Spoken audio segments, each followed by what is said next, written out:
a time ago, the time be now. Ancient ones a time ago, the time be now. Ancient ones a time ago, the time be now.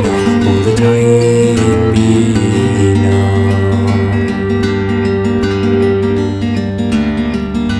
You know how to live.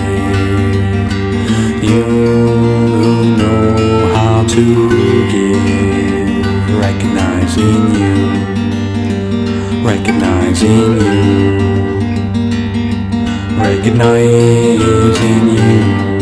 Recognizing you. Recognizing you. Recognizing you.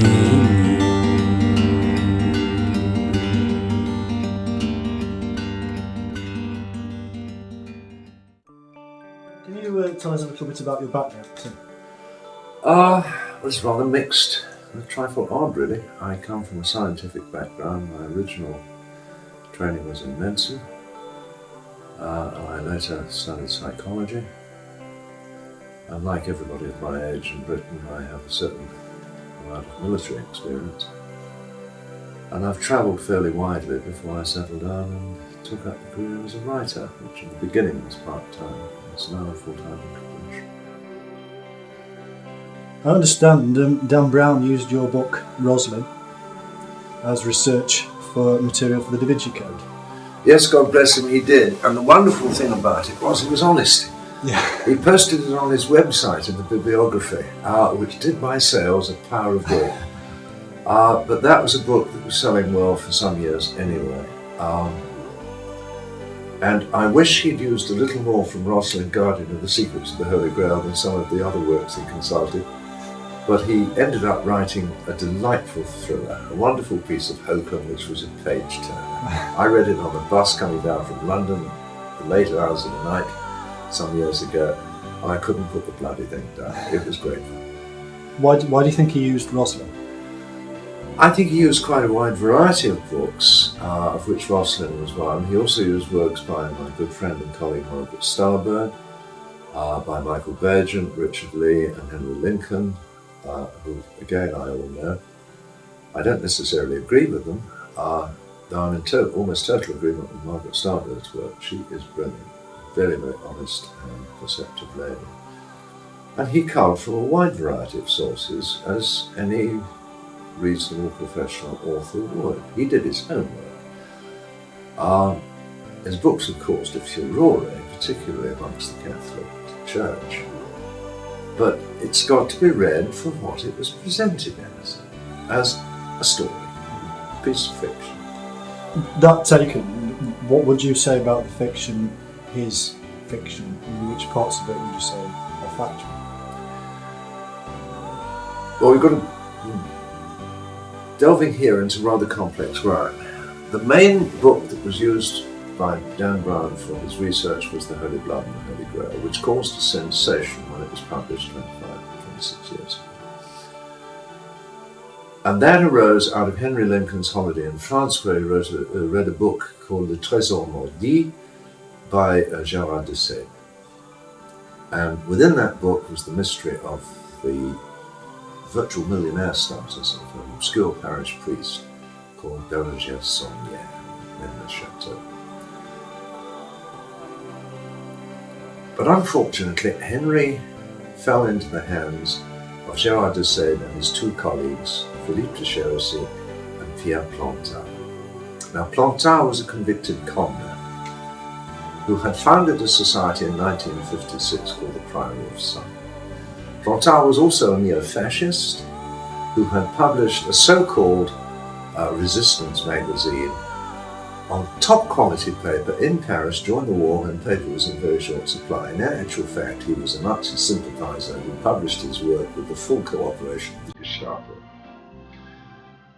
De Sède, Plantard and de Chérisy had confected a wonderful fiction. They used the very real mystery of the millionaire status of Bérengère Saunière as a hook to hang their hat on. And Philippe de Chérisy, who was extremely knowledgeable about European esoteric history, confected a fable, a fantasy, about descendants from Jesus still being extant in Europe today, out of a long-standing esoteric tradition, which was much wider and much broader than that. And they pinned the root of this family on the Merovingians, which was factually utterly wrong. Now, there are a group of families within Europe, known as Rex Deus, or simply as the families, who do claim descent not merely from Jesus, but from the 24 high priests of the temple, who had deserted the temple after it had been desecrated by a Greek king, and who had settled at a place called Qumran and formed an order known as the Essenes. This was the order wherein Jesus grew up, where he received most of his training, and it is descendants of the 24 priestly families of the Essene dispensation who are known as Rex Deus. This was the reality that lay behind de Cherisy's fiction. And the key link in the early transmission into Europe were not the Merovingians, but the people who usurped them, the Carolingians.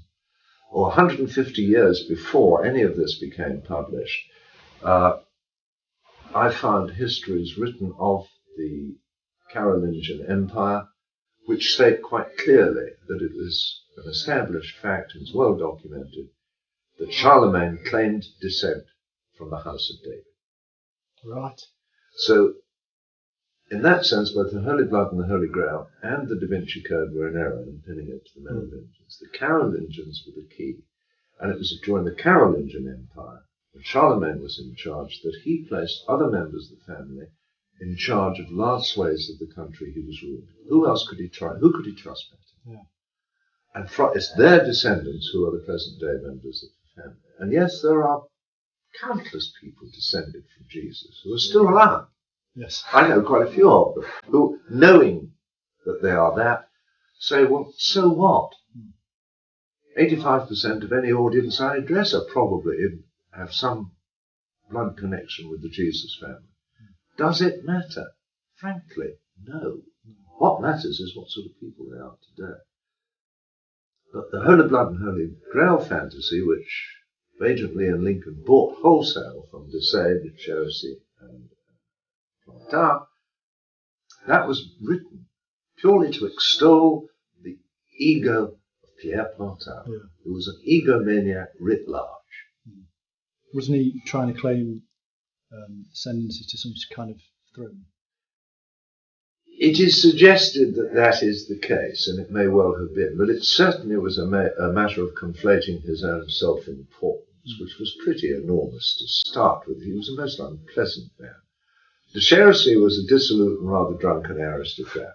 But the interesting thing about this whole handover of this fable from the so-called Prior of Sion members, de Cherisy, Plantin, and de Sade, to Henry Lincoln, was when Henry Lincoln made his brilliant television series for the BBC, which was riveting. He is a wonderful storyteller.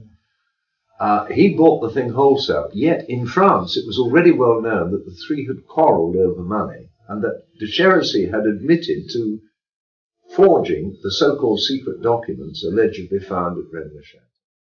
We've been told, given a polite fiction that says, the more you earn, the better you're going to be, the better you're going to feel. We are all avid members of the Consumer Society.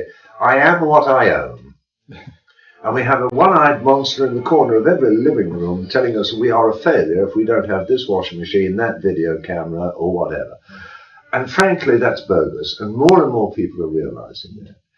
Bernard Levin, that wonderful perceptive journalist, wrote an article back in the late 70s about one of the first mind-body spirit exhibitions at Olympia, wondering at the vast crowds that were thronging through the doors. And he said, modern mankind suddenly realized that there are a host of individuals, each one of which has a hole with them. And no matter how many motor cars they parade round it, no matter how many wives and children and gadgets and gizmos they put into it, it hurts. And the church no longer provides what most people regard as valid answers. Yet, every human being on this planet has an innate spiritual thirst. It's a gift from God. And they are seeking. They've been seeking since the earliest times. We have spiritually inspired symbolism in the caves of Lescar, at Les Trois Frères and the Ariège, at Altimera, and the search has been going on ever since. And it is still going on. It will go on as long as people are alive and breathing. And people are no longer taking second-hand information as being valid, and they're looking for themselves. So they're intensely curious. Now, the Holy Blood and the Holy Grail turned a trickle of interest into a tidal wave of insatiable curiosity. It became a bloody tsunami with the publication of the Da Vinci Code. Yeah. And let's face it, myself and every author in this field is riding on the back of that. Yes. Which is fine, as long as we're honest. Yeah. If we're just in it for the money, then I'm afraid we're in the business of being con men. And the hidden agenda behind my books, and I rather suspect behind yours, is go out there and look for yourself. Find your own path and explore it. It's a long search.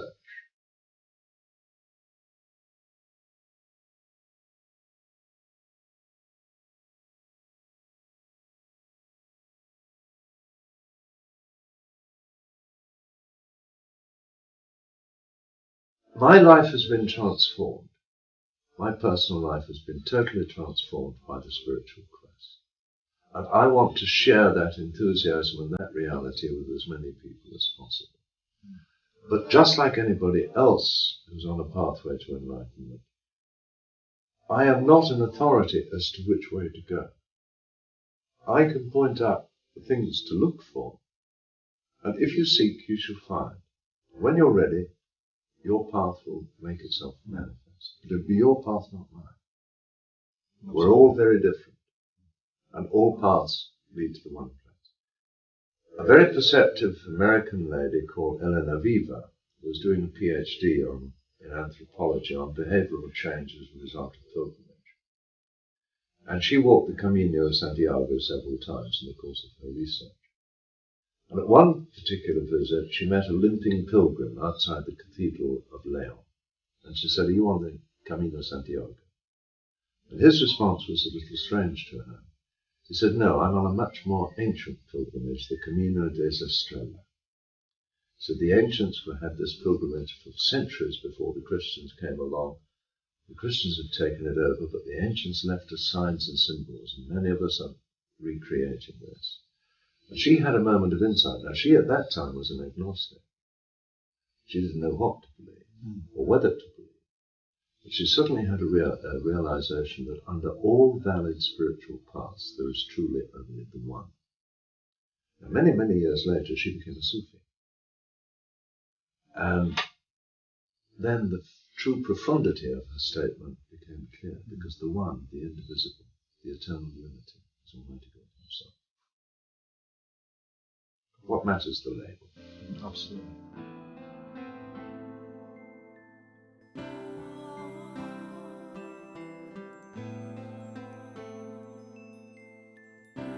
James Cameron recently came out with his wonderful documentary on the tomb of Jesus, having claimed to have discovered it, and Miriam and the son. What's your take on that? Well, I've added that to the long list of things to investigate if I ever have the time, along with the other two tombs of Jesus, the one in Kashmir and the one in supposedly somewhere in Japan. I'm a little cautious about this one because I remember the kerfuffle a few years ago when they discovered the so-called ossuary of James, the brother of Jesus, and it turned out to be a modern forgery, and some people in very large museums in Canada and elsewhere got egg on their face, big time. I'm on a search for truth. I'm looking for the reality of Jesus' teaching. Where his body lies is fascinating, but relatively unimportant. And it must be remembered that the names Jesus and Miriam and James were very, very common in those days. It'd be like Joe and Charlie and Fred today. I mean, how much significance do we put on this? It's not that much of a coincidence. It may be true, it may not.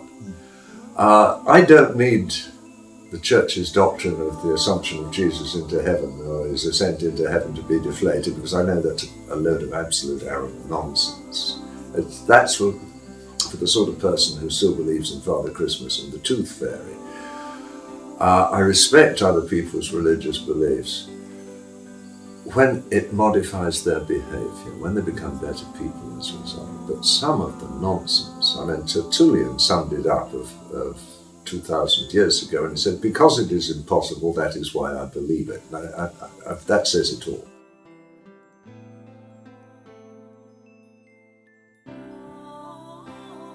Do you believe that there has been a brotherhood or secret society in existence to protect the secret of the bloodline or the early Christian concepts? First of all, let's start with your last bit first. Early Christian concepts. What do we mean by that? Do we mean the early concepts adopted by the emerging church, which was a crowd of squabbling, bitterly fanatical people who fought amongst themselves? More to the Gnostics. Now when you're getting into the idea of Gnosticism, then you're getting closer to the truth of the true teachings of Jesus. One particular tradition espoused by the bloodline of the Rex Deus families is that it is the process of transmission that is important to preserve, because that preserves the teaching. And for over 2,000 years, the true teachings of Jesus were preserved in Europe, despite horrendous persecution by these very courageous and very dedicated people. Outwardly, they attended the churches or the temples or the synagogues at that time, but inwardly they practiced their own beliefs. And it's a matter of personal belief, which is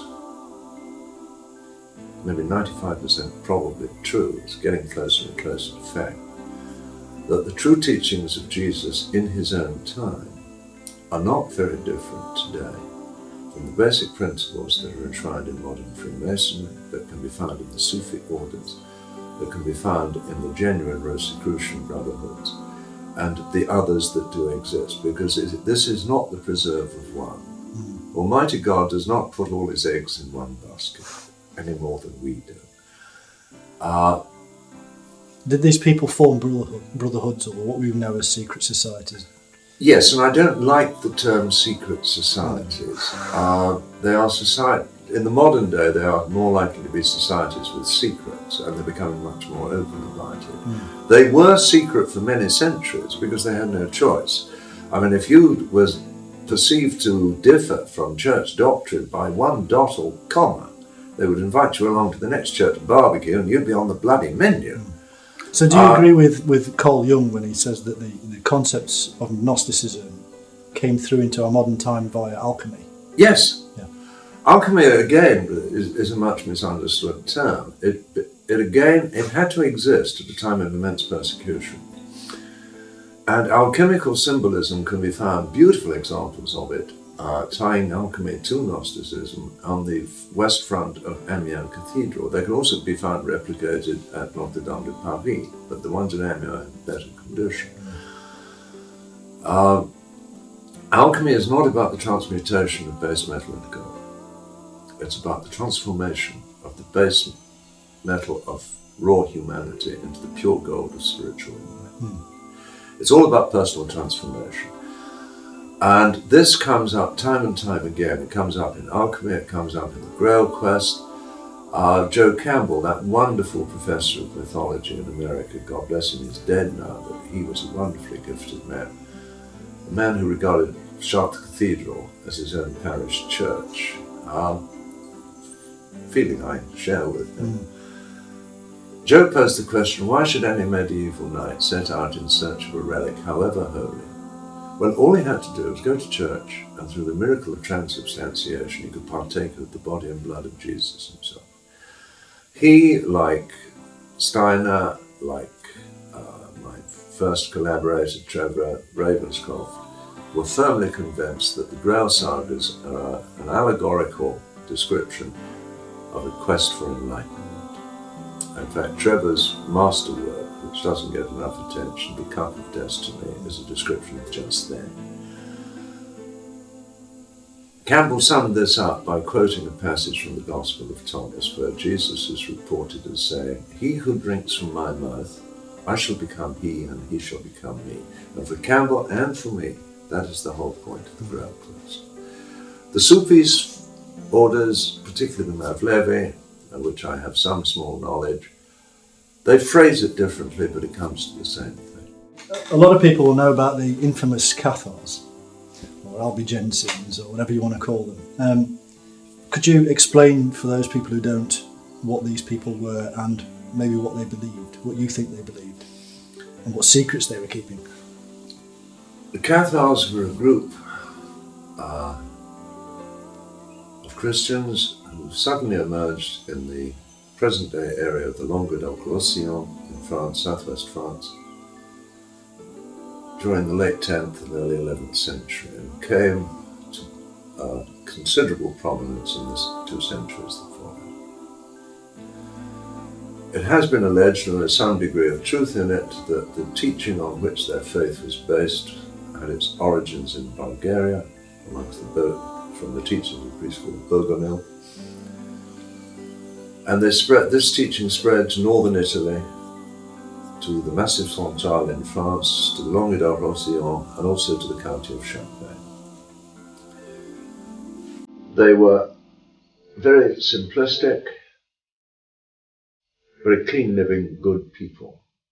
Their priesthood were known as les bonshommes, the good men, the good Christians. They believed that Jesus was a divinely inspired teacher and was their spiritual master.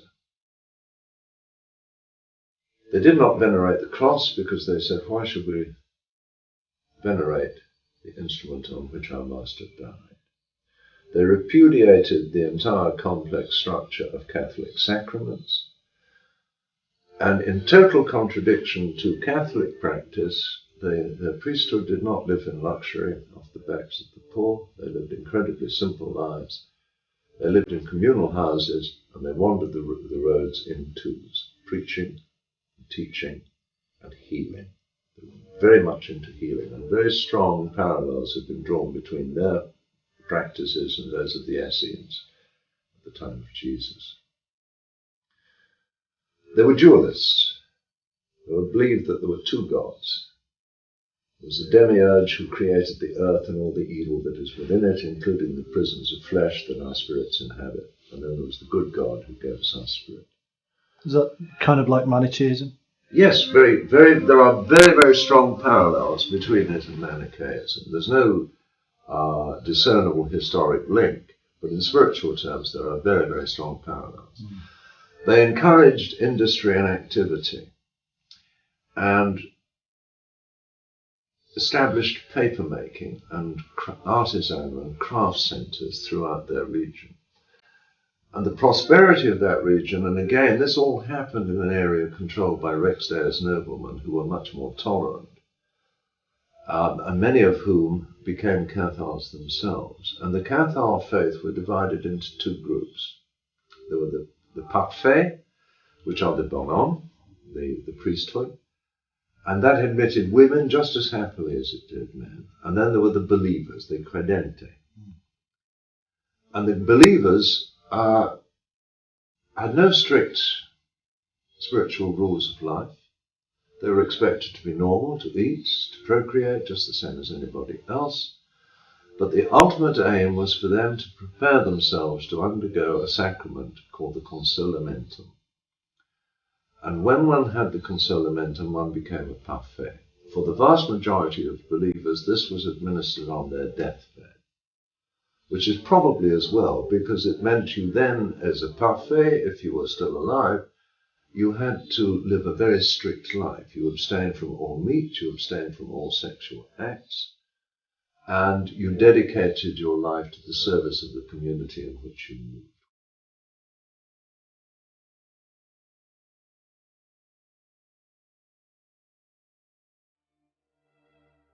They were extremely admirable people. Needless to say, the churches soon began to empty, and the Cathar faith took hold. And because of their encouragement of industry and activity, a level of prosperity was reached in the Languedoc-Roussillon which was almost unparalleled. In fact, according to a lot of historical authorities, had the Albigensian Crusade not taken place, the Renaissance would have happened 200 years earlier than in fact it did. But and the longer not in northern Italy. Their activities did not endear them to His Holiness the Umpteenth in Rome. Well, His Holiness the Umpteenth, it was Innocent III, actually. And after a murder of one of the papal legates who had been sent to quell the area, the Pope decided to call a crusade against them. But before he did, he sent in a preaching ministry headed by a priest, a Spanish priest called Dominic Guzman. And Guzman founded a home for fallen women at Prouy, which was empty from the time it opened to the time it shut, and went on a very vigorous preaching campaign along with several companions. And eventually he lost patience with the Cathar people. And he said, "Preaching and entreaty have failed us. Now you will receive the stick." The Papal Crusade started very shortly afterwards, and any crusader who served 40 days was given remission of all sins, for the sins he had already committed or those he might commit on the crusade. Any heretic's lands became forfeit to anybody who could grant them. It was a license to rape, pillage, and steal, and the crusade went on for over 30 years.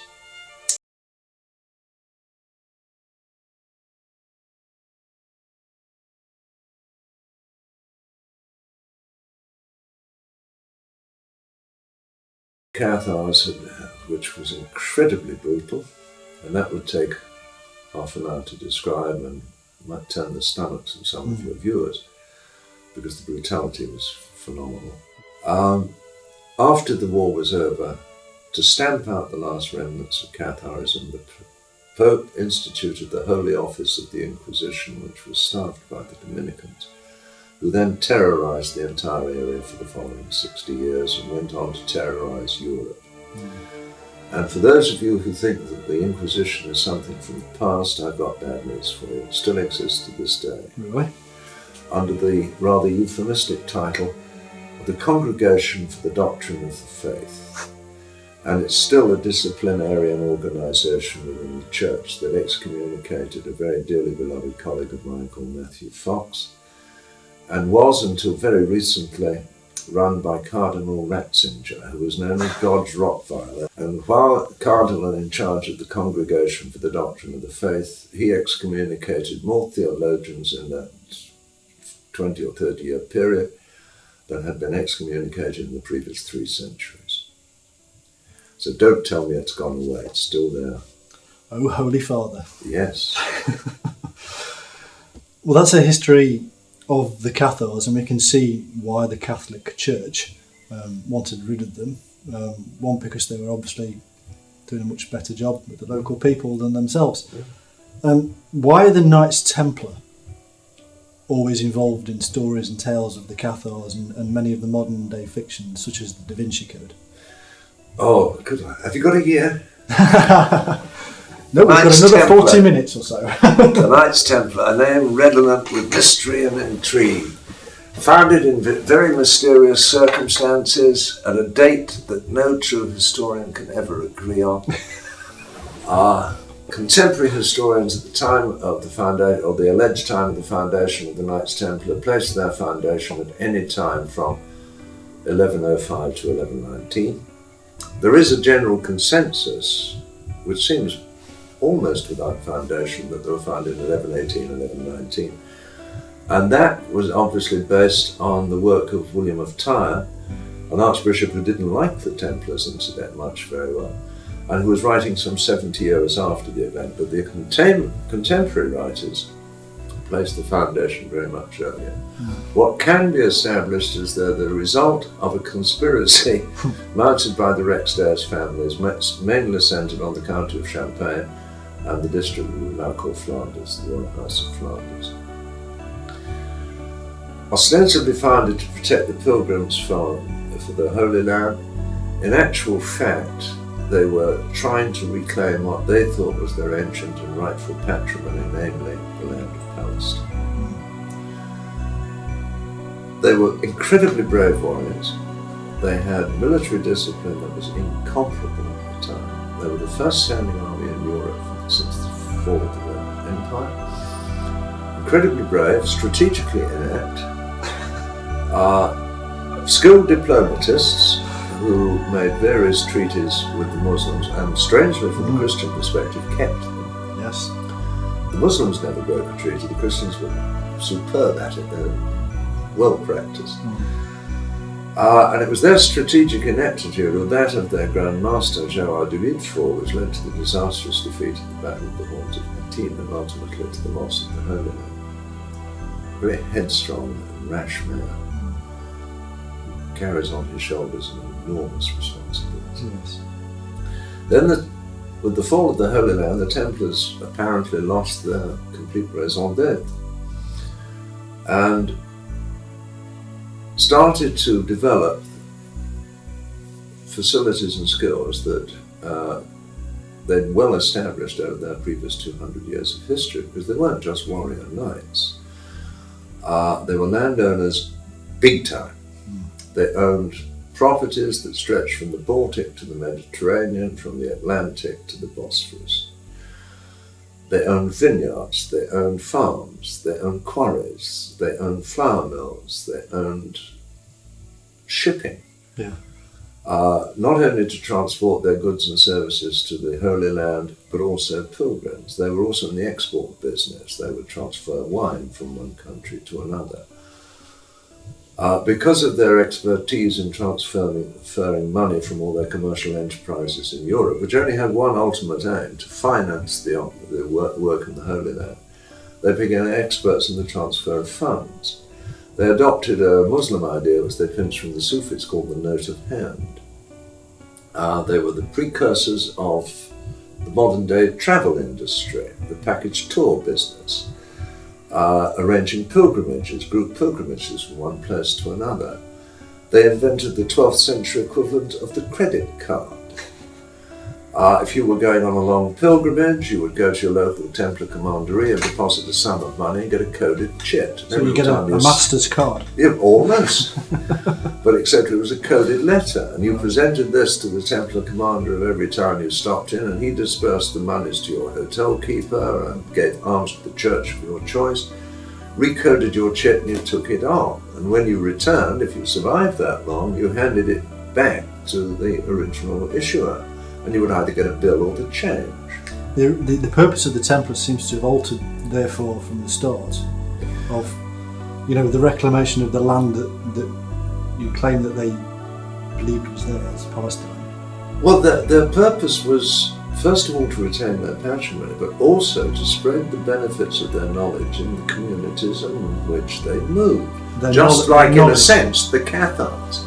Their knowledge. Their knowledge. Key point. Here we go, you see. They were founded by a group of families called Rex Deus who had preserved the original Gnostic teachings of Jesus. These are the real Da Vinci Code people. Yes. And if you trace that type of teaching back to ancient Egypt, which was the first time we've got it really well documented, and it goes back beyond that again into Zoroastrianism, and possibly into Babylon. But in Egypt we have the documentation. The hereditary priestly caste from the royal house of Egypt who were part of them had immense privileges, but they also had access to spiritual knowledge or gnosis, the benefits of which they did not use for themselves, they used for the benefit of the entire country. So the Egyptian people, for example, had a health service which was unrivaled. They were doing complex brain surgery and surviving it 3 millennia before we were able to develop it in Europe. They had building skills of incomparable standards. Their knowledge of science and of nature was beyond belief. And yet they're regarded somehow as primitive. And they were sharing that knowledge for the benefit of all. And wherever you get true Gnosticism operating, whether through one of the brotherhoods or anything else, it is not just for the people concerned. They have a sacred duty to spread it laterally into society. You go to a modern Freemasonic lodge today, for example, and they will say that we will teach you spiritual principles that make good men better through ritual and allegory. But then those good men are under an obligation to spread that teaching, or the fruits of that teaching, into their own communities. which is why you find such massive charitable involvement of Freemasonry, who support children's hospitals, medical research, lifeboats, God, and the list is almost endless. Of course, we also highlighted to us with the Templars and the Freemasons the duality within the mind of man. Yes. Because both groups did bad too. Yes. Well, we're all human. Yeah. We are all human. And this is the teaching of Gnosticism, isn't it? Yes, it is. And the idea is that spiritual teaching makes good men better. People have some very bizarre ideas about spirituality. There's black and white, good and bad. Not so. There is spirituality or there is an absence of it. Yeah. Spiritual knowledge and power can be used for good or ill, depending on the inclination of the person who possesses it. Mm-hmm. And this is why the ancients, in their wisdom, had such strict regimes for allowing novices to enter on the spiritual path, and such a prolonged period, usually 7 or 8 years or more, of preparation before they're allowed to enter. Not only because of the dangers inherent in the spiritual path itself, but to sort out the sheep from the goats before they got any power. They didn't want evil people attaining power. So Gnosticism is part of the key. And people claim, mistakenly, that, for example, Freemasonry sprang from the Templars. Not so. There is no direct link whatsoever. There is an indirect link, and it's a very powerful one. The Templars and the Freemasons, the Grail Sagas and the Tarot, are all byproducts from the same genealogical tree, but separated by considerable gaps in time. Absolutely.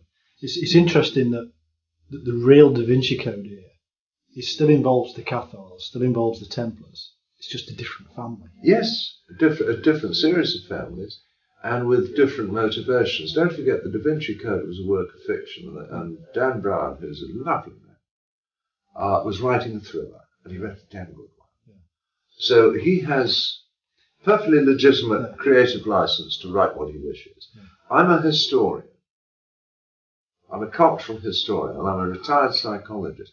My particular curiosity is, why did people do what they did at that time? And to understand that, I have to go back to the belief systems and the spiritual and economic conflicts that were operating in those days. And it is very, very difficult indeed for somebody living in the 21st century in one of the Western countries, such as Britain or America, to cast their mind back 600 or 800 years and accurately visualize what it was like to be a peasant or a merchant or a knight or anything in the 14th or 13th centuries, when life was brutal, short, and beset by fear. Fear of the unknown, fear of occult powers, fear of evil spirits. Bringing it up to fairly modern times, we seem to have divided Palestine in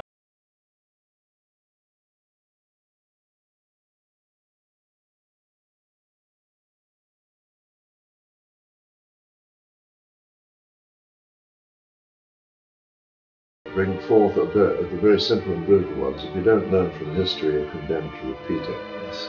I am, thank God, not suffering from the disease of being English, for it's a terminal condition for which there's no cure. I was brought up to burn everything English except their coal. But England's actions towards the end of the First World War and immediately thereafter have left us the seeds of the disastrous conflicts we have today. They promised the land of Palestine to the people who lived there, provided they would fight for them against the Turks, which they did. The Balfour Declaration also promised it to the Jews. Now, it wasn't Balfour's land to give away anyway. We also made a promise, the British government, to not to dismember the Turkish Empire, which was large, rambling, not very efficient, but relatively peaceful, where people of different faiths lived in autonomous self-governing areas, such as the Kurds, the Sunnis, and the Shiites. We broke our promises in the West, and Winston Churchill created the modern land of Iraq, for example, by drawing lines on a map trying to recreate his impression of ancient Mesopotamia. That's why they're straight on the map. That's right, and that's why we now have an ungovernable country, which has been ungovernable since its creation. Yes. where Kurds fight Shiites and Shiites fight Sunnis and Sunnis fight everybody else. We have created a nightmare. And we've continued to be duplicitous in our dealings with it, supporting dictators when it suits us, deposing them when it doesn't, imposing kings on tribal systems, which are totally unsuited. The people of Iraq and the people of the Middle East generally have precisely the same rights as you or I. They are children of God. And they have the same right to develop their own system of governance in consistency with their own cultural standards. What right have we got in our arrogance to try and impose our forms on them? Particularly when it's done for greed. And the paradox is that our greed for oil funds the country of Saudi Arabia. The rulers of Saudi Arabia are the Ibn Saud family, who are members of an extremely militant and zealous and extreme sect of Islam known as the Wahhabi. They have used a large percentage of our petrodollars to fund madrasas preaching just that type of vehement extremism throughout the Muslim world. We have sown and we are now reaping. It's our problem. The trouble is that while there is a list of American war dead and British war dead, which is regrettable and very, very painful to the families concerned, I personally, as a human being, are far more concerned with the 600 or 700 or maybe 800,000 Iraqis who have been killed and continue to be killed. The fact that these people are expected to live in peace in a country with no infrastructure, poor roads, no water, intermittent electricity, because we have destroyed them all. Well, in reality, this has been going on for 1,000 years or more, hasn't it? We've been doing this since the very first crusade. Well, Plato once said it is far easier to make war than to keep peace. And that is sadly just as true today as it was then.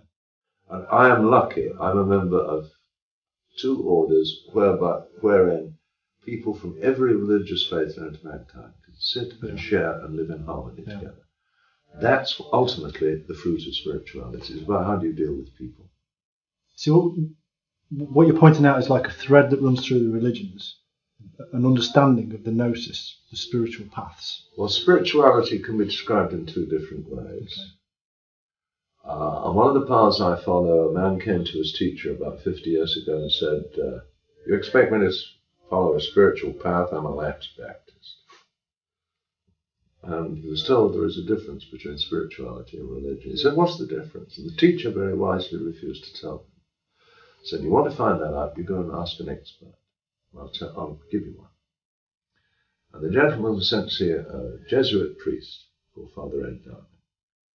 And he posed the question to Ed, and Ed turned around and said, my son, to answer that question, I've got to tell you a little story, you see. Spirituality is the fresh spring water of God's love for all of creation, which arises naturally near the top of the mountain, and then under God's wonderful gift of gravity, trickles down the mountainside and sustains and refreshes and strengthens everything it touches. Now religion, that's something else again. That's the well-intentioned man-made plumbing, which often makes the water go uphill where it shouldn't go, and will usually whistle it past your arse without the benefit of a tap. Now being man-made, it always pollutes the water. So if you've any doubts, my son, you go back to the spring, which is what I and thousands of others have been doing for a long time. But perhaps the best description of it was by a modern Sufi teacher called Sheikh Rajib Fragere in a wonderful book called Love is the Wine. He said, spirituality is a river that descended to earth through Adam, may God grant him peace. It has been refreshed and strengthened by the great prophets Abraham, Moses, Elisha, Jesus, may God grant them peace. It was strengthened again by the great prophet Muhammad, may his name be blessed, and may God grant him peace. It is a river that knows no boundaries in space or culture or time. And yet, sadly, but understandably, every race, every creed, every culture claims it for its own. To which I would add, that river arises in your heart. Bathe in its healing waters and go with the flow. It will lead you to God.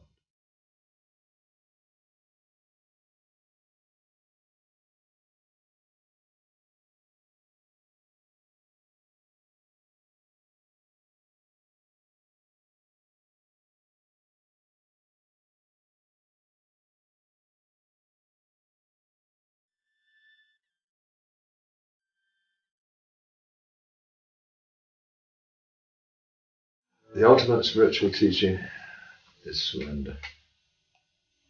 Surrender to the will of God, trying to align my will with the will of God as I do not pretend to understand. Seeking knowledge of His will for me and the power to carry that out. And the closer I can get to that, the more peaceful, the more productive, and the more creative my life becomes. It's a process of transformation. It does not happen overnight for anybody. One of my closest colleagues, who's probably one of the most renowned Sufi teachers in the West, a man of immense compassion, a beautiful writer whose book, The Alchemy of the Heart, I could recommend to anyone. But you have to study under him for 12 years before you're admitted as a pupil. Then the real work begins. We don't have time these days. I do, but everybody else wants instant coffee, instant answers, instant results. We're all on the hamster's wheel. Yeah, and once we step onto that hamster's wheel, and here's where our talk has gone full circle, and once we're gulled into becoming consumers by the one-eyed monster in the corner of the living room, there's no time. And the most precious gift we all have is time. It's life itself. But ultimately, we're all children of God, and we should behave like brothers. And Martin Luther King said some years ago, "We've learnt to fly in the air like birds, we have yet to learn how to walk on the earth like brothers." And that is the essence of the spiritual path, to learn just that. And frankly, I don't think I can act it.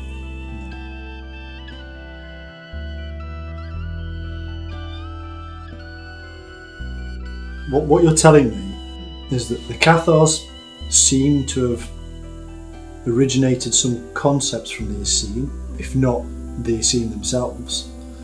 The Templars were going back to the Palestine to reclaim. Yes. Reclaim doesn't mean claim, it means reclaim. It means that they believed that that was their land to start with. That's right. So are we looking at the Cathars and the Templars and these Rex? The Rex Deus, they're all strands coming back to the same source. They all go back to the Essene. The Essenes were one of the principal staging posts on the way, but in fact you have to trace it much further. I was just going to say, do the Essene go back to Egypt? Yes. And does that link at all to Moses and Aaron? Everything goes back to Egypt, for the spiritual path that we treasure in the West pervades the great religions of Judaism and Christianity and Islam. It has its origins in Egypt, and probably before that, but they're not traceable. There are people in Egypt at the beginning of the Pharaonic period known as the Shemsahor. They were seeking spiritual paths. They became the ruling elite and became the hereditary royal family and hereditary priesthood of Egypt. And their abiding principle was, yes, they wanted power and rank and all the privileges that went with it, but the fruits of their spiritual insight, in engineering, in philosophy, in medicine, were spread throughout the community.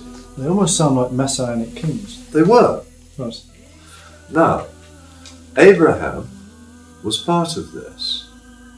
It is claimed in Genesis that he was born in Ur, but you must remember that that book was written in Babylon, where the Jews were captive after a disastrous war in which the Jews had been allied with the Egyptians, and they had to write out or diminish anything that smacked of Egyptian connection. Mm-hmm. It also says in Genesis that Abraham was married to his sister. Yes.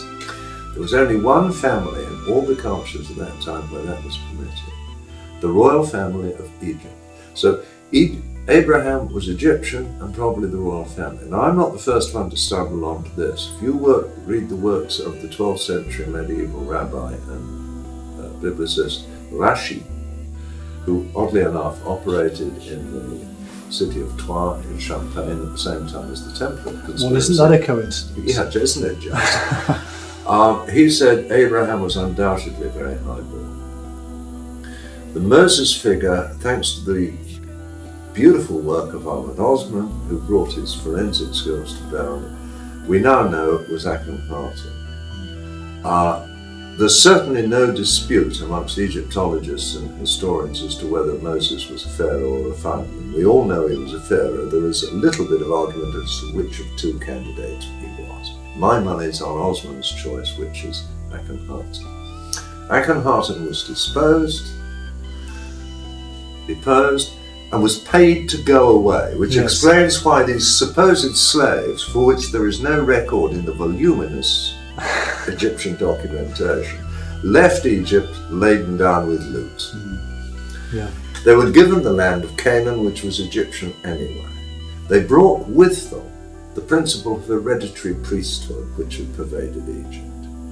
Throughout the Old Testament you will find reverential references to Egyptian knowledge and to the spiritual principles. And we had our shamans, we call them prophets of the Old Testament, which are straight from that tradition. There were initiatory pathways, the Hekaloth and Makoba mysticism of biblical Judaism were derivations from the Egyptian roots and were amalgamated in one form or another with Essene teaching. Jesus was a Jew who grew up in an Essene family of royal descent.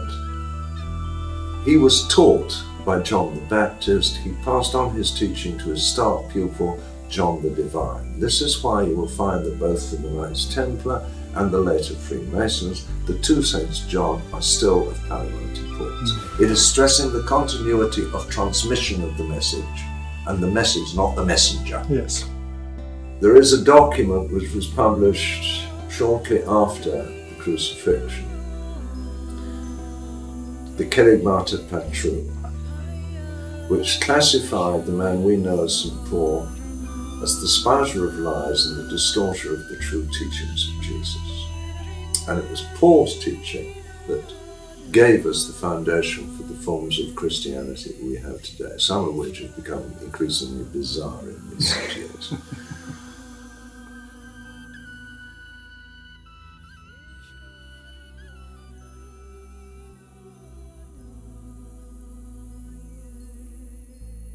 If I died tomorrow and found myself at the judgment seat of God, which is something I don't believe in, but let's just say I'm wrong and I found myself there, would it be any use me saying, I'm sorry God I did that, but the Pope told me to do it, or the Archbishop of Canterbury, or my local vicar or pastor? Because God would return and say, well, whatever happened to the wonderful gifts of free will and discernment that I gave you? Didn't you use them? Spirituality pervades all of the major religions and yet transcends every one of them. It's still discernible within those religions, and we have had beautiful mystics from all of them. I mean, the most recent one we can think of is probably Mother Teresa. But there have been those through the ages: Mechtilde Magdalene, Hildegard von Bingen, Meister Eckhart. The list is almost endless. And you can take their sayings and look at the spiritual insights of the Native American people long before Christianity began to distort their culture, and you could swap the names under the quotes because they've come to the same truth. There is only one source for truth, there is only one ultimate truth, and it's discernible in all the great traditions. But ultimately spirituality goes beyond religion, and the Mevlana once wrote, there is a faith which transcends all the great religions. And that faith is simply the love of God.